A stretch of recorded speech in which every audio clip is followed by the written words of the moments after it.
Welcome to your deep dive. Today, we're going to be diving into some really cool research Uh-huh. about how our brains react Yeah. to, well, everything we see and hear, basically. Yeah. It's amazing stuff. Yeah, we're going to be looking at how scientists are using this wild technology called EEG Right. to basically decode emotions straight from brainwaves. It's wild, yeah. Can you It's believe? like mind reading, but not really. Yeah. So we're going to... Unpack all of that. Okay. We're going to look at how a few specific brain regions Yeah, are doing a lot of the heavy lifting when it comes to all this emotional processing. it's true. And We'll even touch on how this research could be used to, like, make the online world a better place, really fascinating stuff. which is always a good thing, right? For sure. So... You actually sent over some research papers before we got started. Yeah, I did. And they're all about using this EEG, Right. which stands for Electroencephalography. electroencephalography. Yeah. Yeah. It sounds way more complicated than it actually It is. sounds very intimidating. Yeah. But for those of us who don't have a PhD in neuroscience, Right, right. can you give us the quick, what is EEG and why is it useful here? So EEG, it's basically like listening to your brain's symphony Okay. with these tiny little microphones placed on your scalp. And each of these little electrodes, they're picking up the whispers of electrical activity from your neurons. Uh-huh. And these signals, they change depending on what you're feeling. Like Yeah. if you're happy, sad, angry. So researchers are trying to crack the code. They want to know which brainwave patterns match up with which emotions. So it's like each emotion has its own little musical signature. In a great way to put it. That's wild. Yeah. Okay, so one of the papers mentioned... That they don't even need to look at all 32 electrodes. Oh, really? Yeah. They found that just 4 of them. CP1, O1, Ps, and PU4. I don't know why they couldn't have given them, Catch your names, right? easier names to remember. Right. But those are the ones, and apparently they're all-stars when it comes to emotion. They're the VIPs. What makes those 4 so special? So it's like finding the lead violinist in that brain symphony orchestra, right? These 4 electrodes, they're placed over specific areas of the brain that are consistently showing these really unique activity patterns. Okay. And these patterns, they change across different emotions, which tells us that these regions of the brain are super involved in processing how we feel. So by focusing on just those 4, they can simplify things Exactly. without losing any of that important information. It's like a shortcut to understanding emotions. I love a good shortcut. Right. That's really clever. Yeah. The studies also mentioned using some pretty Complex algorithms. Okay. Things like SVM, AN. and naive Bayes, Right. which all sound like A little intimidating. little intimidating. Yeah, like I'm suddenly back in School. school. Yeah. In a good way. Oh, I don't know about that. But, so what are those algorithms actually doing with all that data? So think of them like superpower detectives. Okay. Their job is to analyze the fingerprints of each emotion. That are hidden within those brainwave patterns. Mm-hmm. They can pick up on really, really subtle variations. Like how the rhythm speeds up if someone's excited or... How different brain areas kind of sync up during, let's say, deep focus. Wow. And then they use those subtle cues to predict what emotion someone might be feeling. So they're basically teaching computers to read our emotions. You could say that, yeah. That's incredible. Decoding is maybe a more accurate term. Decoding emotions, that's even cooler. I know, right? One of the papers I thought was really interesting was they took this a step further Okay. and they were using EEG to see if they could tell what kind of object someone was looking at. Wow. So, like, A flower versus a hammer. interesting. So how does the brain tell the difference between those two very different things? Well, it turns out that just like with emotions, different objects can actually create their own unique brainwave signatures. And this is especially true in the occipital regions of the brain, which are basically the visual processing hubs. So it's like the brain has this visual dictionary. And they're trying to figure out which brainwave pattern goes with each word That's a great way to think about it. or image. That's mind-blowing. Pretty amazing, yeah. So one of the things I was really curious about is, How can this be used in the real world? that's the big question, right? Right. One paper hinted at identifying... And potentially even controlling the spread of harmful content online. Oh, wow. How would that even work? So imagine if we could actually pinpoint the content that triggers negative emotions in viewers. Okay. Like, let's say someone's watching a video online, Uh-huh. and we're analyzing their brainwave responses. If scientists can identify specific patterns associated with, Anger, sadness, stress, Right. that information could be used to flag potentially harmful material.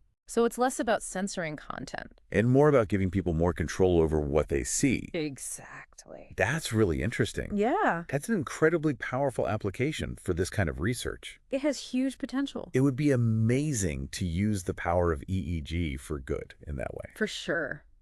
This has already been incredible, and we're going to take a quick break from the tech stuff for a sec and talk about accuracy. How reliable is this really?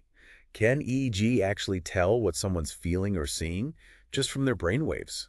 That's the million-dollar question. And it's something researchers are always trying to improve. But what's interesting is that the accuracy of this EEG-based emotion recognition, it's actually getting better all the time. Really? Yeah, as scientists get better at pinpointing those brainwave patterns Uh-huh. and the algorithms get more, sophisticated, we're seeing some really, really impressive results. Okay, so are we talking like 100% mind reading accuracy at this point? Not quite 100% yet, Okay. but some studies using those 4 electrodes we talked about, the FET1, all those guys. Right.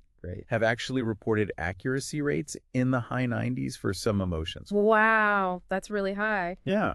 I imagine it gets trickier when you're trying to identify specific objects, though, right? Yeah, you're absolutely right. Like not just, oh, they're feeling happy, but they're looking at a hammer. Exactly. Seems way more difficult. Visual object recognition from EEG, it's definitely still in its early stages. Okay.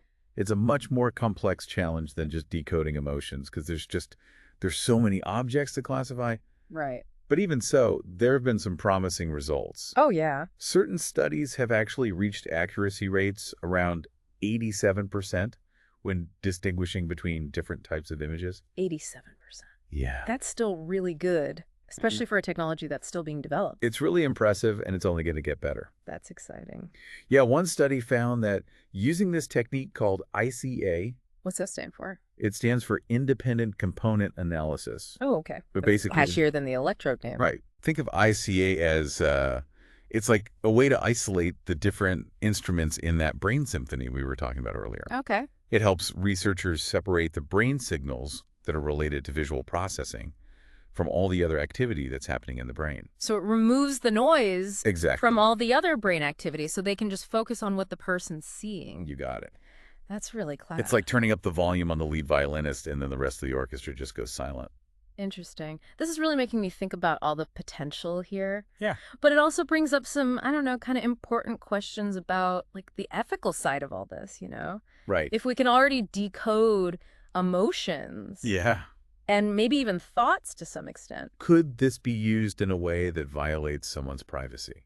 I mean, that's a really, really important question to consider. Yeah. And the thing is, EEG, like right now, as it exists, Okay. it's not mind reading. We can't decode someone's like inner monologue or extract specific thoughts or anything like that. It gives us a window into their general emotional state, Okay. or maybe the type of object they're focusing on. That's about it. Okay, that makes me feel a little bit better. Yeah. But even with those limitations, there's still, I don't know, a chance that it could be misused, Oh, for sure. Any new technology has potential risks, right? Right. That's why it's so important to establish clear ethical guidelines Yeah. and regulations around how this research is conducted. Absolutely. We need to be having open and honest conversations about the potential benefits and the risks. Yeah, And those conversations need to include everybody, for sure. not just scientists. I totally agree. The potential benefits for things like mental health treatment and, creating more immersive entertainment Right. are huge. Huge. But those possibilities can't overshadow the potential downsides.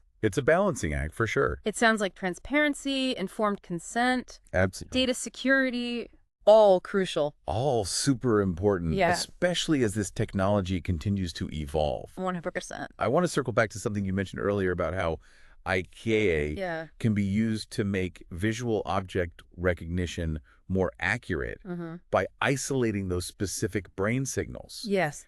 And one of the papers we looked at for this episode actually highlighted that the occipital regions of the brain are super important for this. Right, because the occipital lobe, which is at the back of your head, Okay. that's like the brain's visual processing center. Got it. That's where the info from our eyes is first interpreted Uh-huh. and processed. It's like the conductor of that visual symphony orchestra we've been talking about. I like that analogy. It makes it much easier to understand. And so this study found that by really focusing on the activity in the occipital regions, Yeah. researchers could get way more accurate results. Exactly. So it's not just about like reading brainwaves in general. Right. It's about knowing which brainwaves are giving us the most useful info.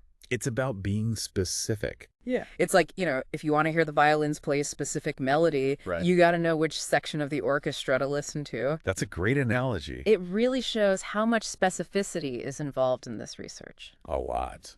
Now, before we get into some of the more, I don't know, I guess, nuanced findings, Okay. let's take a quick break from those really specific brain regions for a sec. Yeah.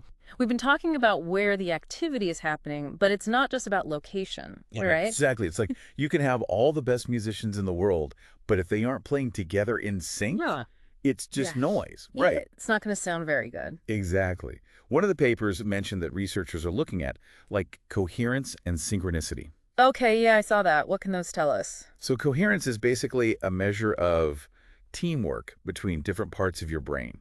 Okay. Like how in sync are different sections of the orchestra when they're playing together. So high coherence, good communication. Exactly. And that communication, that's super important for everything.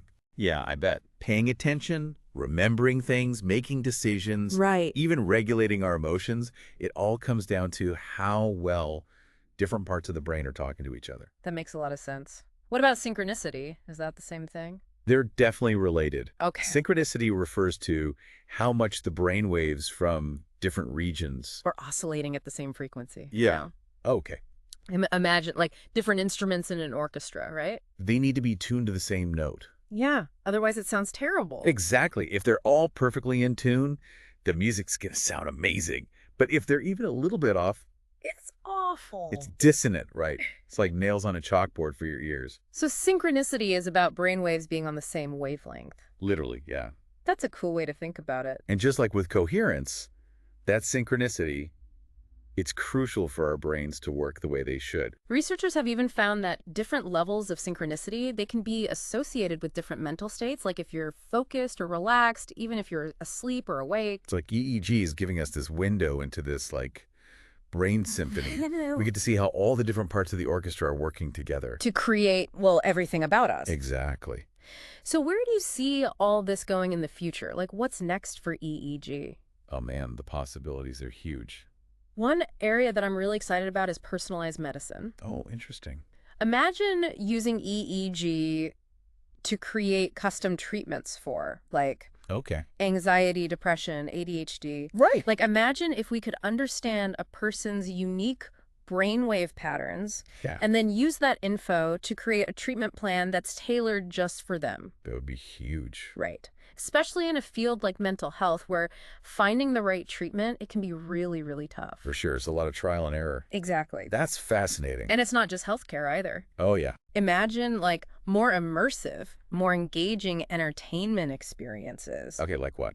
Think like video games Mm-hmm. or even virtual reality that can respond to your emotions in real time. Wow, that would be wild. Right. It'd be like you're not just playing the game Yeah. is playing with you. That's amazing. I want that. I know. Put me down for that beta test. Me too, for sure. But beyond even entertainment, there's also the potential for brain-computer interfaces. Mm-hmm. BCI. Oh, right. Like using your thoughts to control things. Exactly. That sounds like science fiction. I know, but it's getting closer all the time. And you know what's really exciting about that? What? That could be totally transformative for people with disabilities. Oh, yeah, that makes sense. It could give them more independence, more control over their environment. It'd be amazing. That's incredible to be able to communicate with the world just using your brainwave. It would be revolutionary. That's amazing. And like I said, it's a future that feels closer than ever. As EEG technology keeps getting better, I think we're going to see some really incredible applications. This has been a whirlwind. It is. We've talked about so much from how EEG works to, I don't know, basically controlling things with our minds. The power of the brain, right? It's unbelievable. It's pretty wild. Well, expert speaker, thank you so much for sharing all of this with us today. The pleasure was all mine. I always enjoy a good deep dive into the brain. And to all of you listening, we hope this deep dive has sparked your curiosity. And left you with a lot to think about. Until next time, keep exploring, keep questioning, and keep diving deep into this amazing world of knowledge.